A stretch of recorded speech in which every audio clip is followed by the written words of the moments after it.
Good morning, everyone. Steve Georgie here from Allendale's trading floor. It is May 29th, last trading day of May.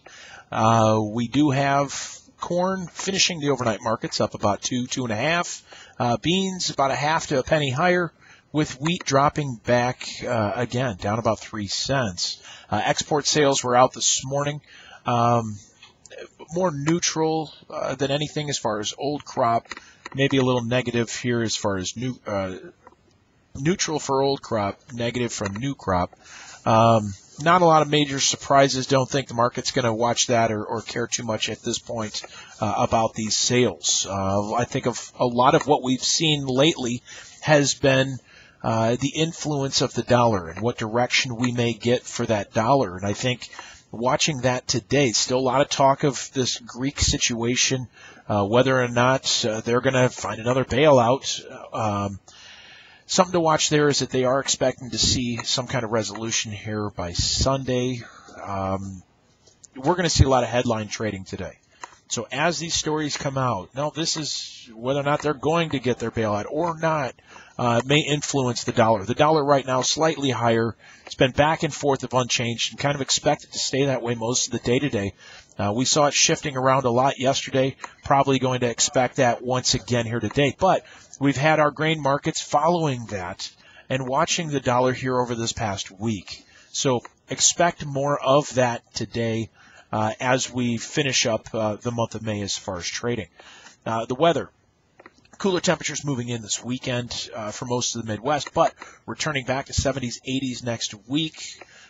Very good conditions. You've got light to moderate rains for the entire Corn Belt over the next 10 to 15 days. Over the weekend, you've got some good rains moving through as well.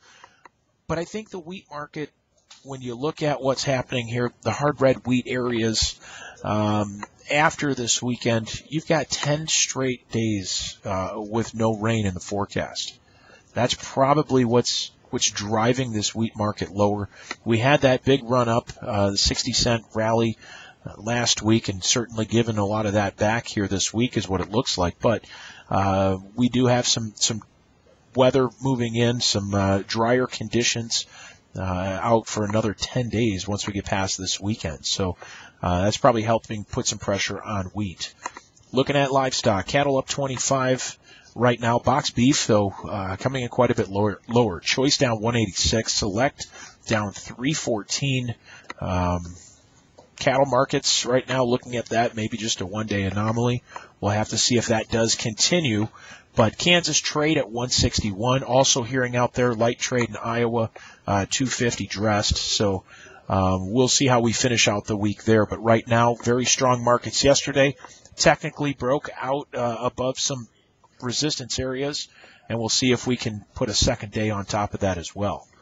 Looking at hogs, down 25 cents. Cutout values down 265, finding a break there as well, giving us this lower trade this morning.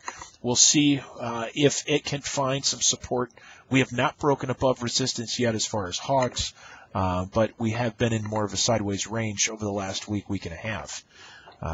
As looking at some of these other markets, the dollar, as we mentioned, back and forth of unchanged. We did have first quarter GDP revised lower.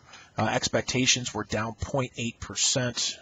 The number that actually came out was down 0.7%. So in line with expectations, and I think that's why you're not finding a lot of movement in a lot of these other markets. Crude oil up 20 cents. Stock market right now down 48. Gold and silver slightly higher after seeing a lower move here over the last week. So, but give us a call if you have any questions. You can reach us here, 800-262-7538, or check us out on the web at allendale-inc.com. Hope you guys have a great day. Have a great weekend, and we'll talk to you next week. Take care.